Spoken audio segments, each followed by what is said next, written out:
Well, hi everyone, welcome along to another little video here. Today I'm out and about driving in the Land Rover D130, and a little bit later on I will give you a bit of a look around the car. And this is my car that I got in April of this year, and so far I have done about just short of 4,000 miles in it.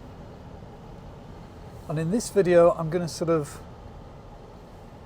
talk a little bit about it, what I find with it, how I find it works, you know, the things I like about it, and if there are any things I don't like about it, I'll talk about those too. And the plan today is to head to Scarborough, to a place called Oliver's Mount, where I've been many times on the motorbike.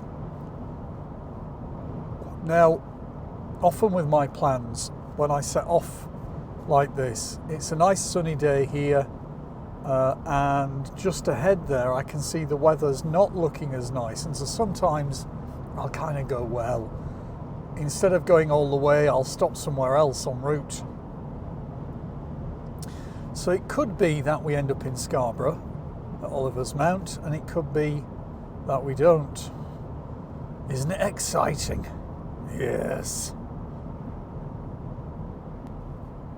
So just as a sort of a general feel about the Land Rover Defender, I mean, it comes in three different models. You've got the 90, the 110 and the 130, and then you've got all sorts of different sort of arrangements of engine, and then multiple options you can choose, and every time you choose an option, of course, the price goes up and up and up, which is kind of the way these days with many manufacturers.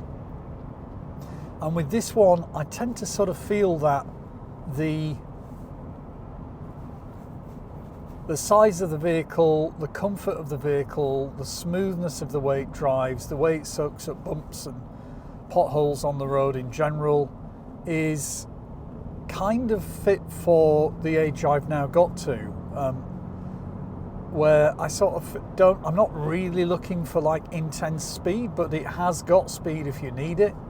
It's got lots of torque, it's got lots of power, and it's also got the ability to do off-roading in a fairly serious way with Land Rover. They build these vehicles to do that kind of work. It was kind of where the origin of these vehicles came from, as you probably know. So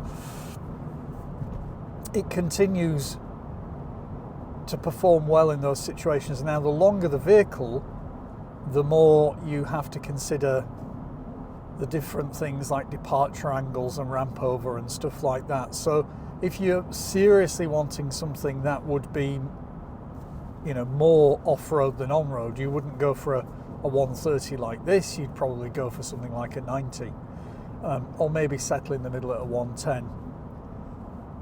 But this still is capable of doing reasonable sort of off-roading, or if you know, just things like in winter when we get snow. And I know in the UK now we don't get as much snow as perhaps once we did, so it's a little bit like, is it really worth buying a vehicle because it's good in snow? Well, probably not these days, but it is nice to have that four-wheel drive capability, that low gearbox ratio, low ratio gearbox, so you get you've got the ability to get out of situations should you get into them.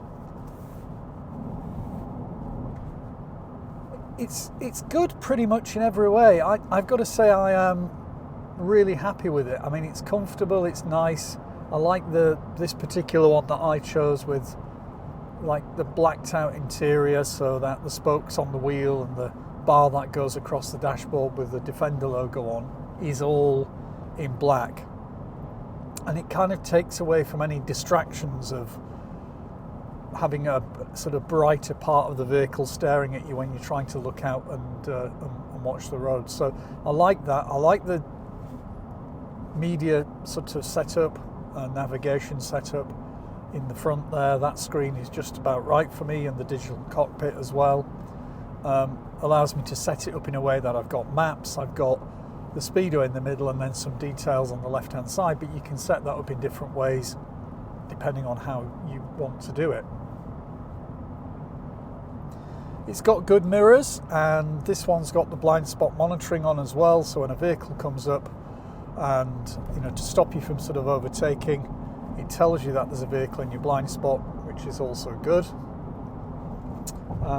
What else can I tell you about it? Fuel economy wise, it's not I mean, I've got it in eco at the minute, and just because I'm on these kinds of roads and just churning the miles, and it's doing at the minute 30.1 miles per gallon, so it's not like an economical vehicle. It does use the diesel pretty well, and some of the sort of figures you see are kind of saying some people get more like 32, 33, 34. Now I do in this vehicle also occasionally tow a caravan, and so that on the overall average does make a difference. That's more like anywhere between 27.5 to 28.5, and just generally as an overall average, as I say, I'm getting around about 30 miles to the gallon. So not economical, but it is a brilliant thing to drive. I mean, it's nice and comfortable. It has a lot of road presence. Visibility out of all of the windows is really good. It's got great brakes. It's got the power when you need it. And it's got a sort of a little bit of prestige, I suppose, because of the history of Land Rover. It's kind of, there's something about having one, even though these days it's not owned, of course, by, as most companies in the annals of history now are not owned by onshore people or entities, and monies have come in from overseas and bought everything. So here's another example of that. But I suppose by the same token, that has meant it's been able to modernise and have a kind of a look to the past in terms of the practicality of the vehicle, but also revolutionise some of the way in which the vehicle, it's a completely different vehicle, of course, to what used to be the range of Land Rovers over the years, but it's kind of got that spirit to a degree. But it drives very much like a car. Prior to this, I've had many different cars, but the one I'd sort of equate, the nearest to this that I could compare would be the Audi Q7. And that was very similar to this vehicle, but it didn't have quite the presence, it didn't have the same height, and it was kind of as comfortable, but this is a little bit more wafty, a little bit more sort of magic carpet ride kind of feel than the Audi Q7 was. The Audi Q7 was just a little bit more meaty if you absolutely wanted it. It had a lot of power there, and the suspension could change in different modes. This tends to remain pretty much the same suspension setting that's designed for on-road and off-road, so there's a bit of a compromise there, but unless you're really throwing it around corners at very high speed, you don't necessarily tend to notice that. Now this one's got the adaptive cruise control. That was something that I absolutely wanted on it, because I've now essentially just become used to that. But overall, it is a really nice car, and what I'll do is, when we get to our destination, I'll take you around and let you have a look. It is a really nice colour, but it's full at the minute of dirt because I haven't washed it, haven't cleaned it for a week or two, and I've just driven all this way now to here. So yes, it's kind of decent, lots of space in here.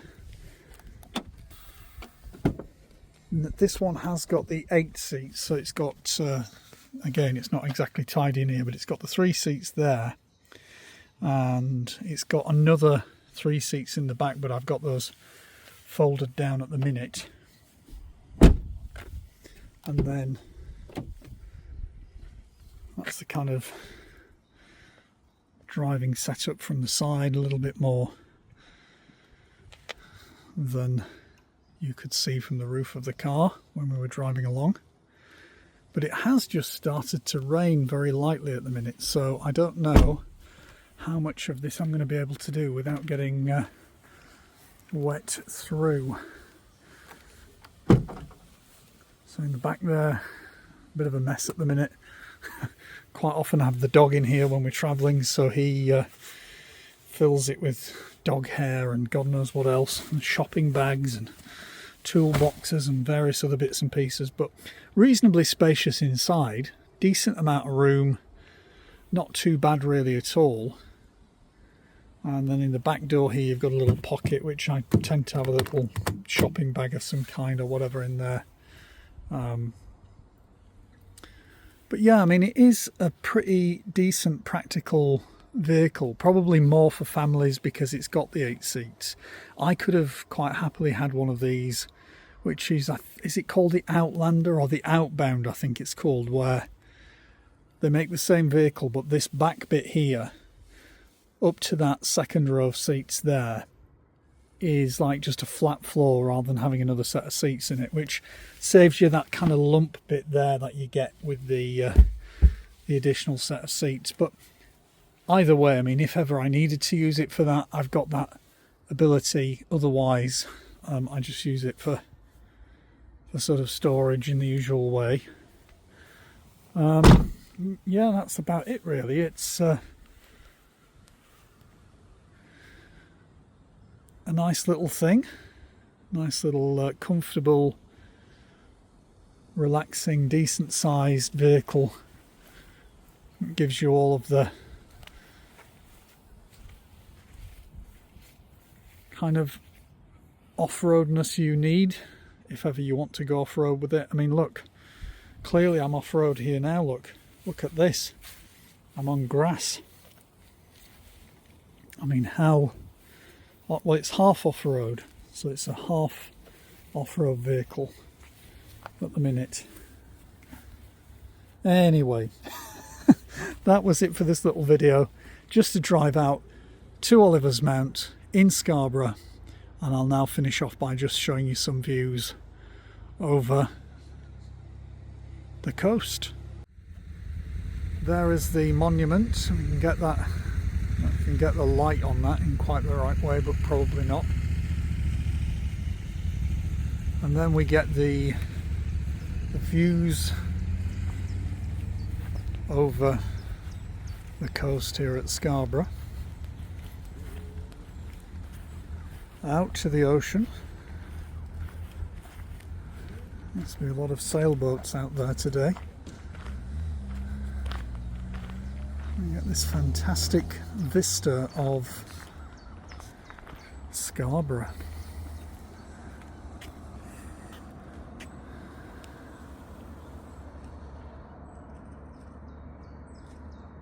You'll probably see here for about maybe 30 miles.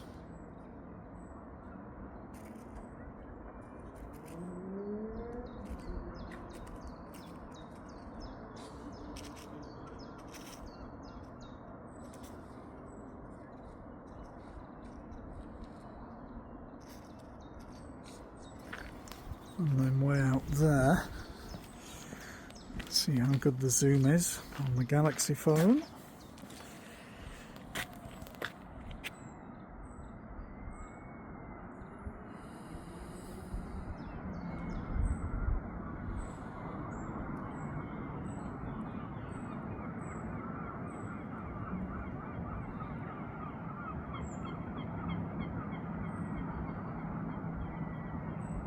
Quite impressive actually.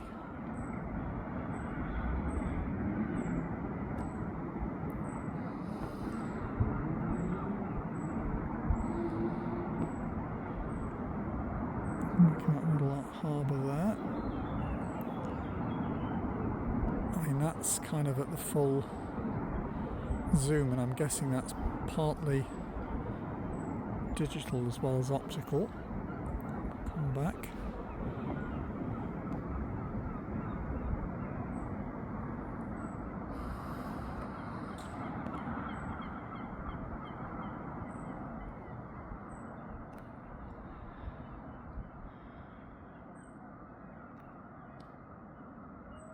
So no zoom at all.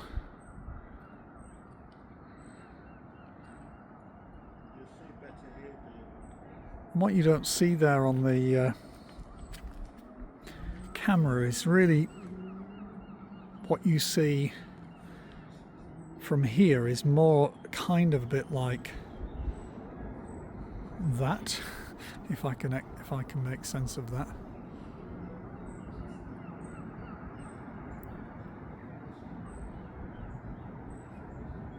But it is a spectacular viewing point, this. See right the way out into the ocean there.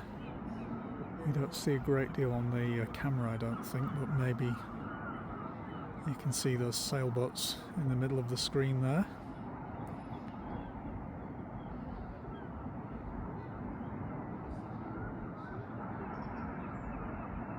And way over there towards Europe.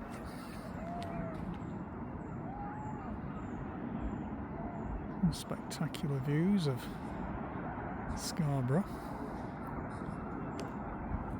So I'll just zoom back out again.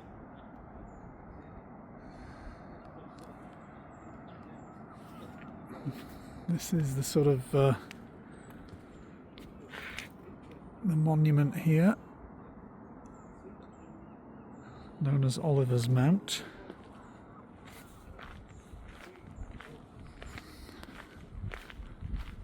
Here in Scarborough, just on the hills above the place where most people go, which is down there on the promenade and on the beach.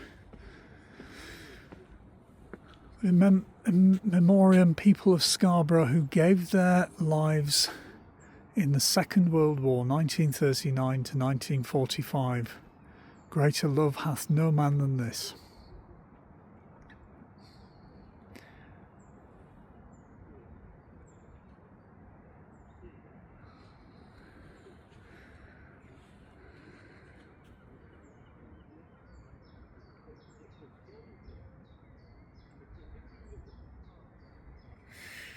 Yeah.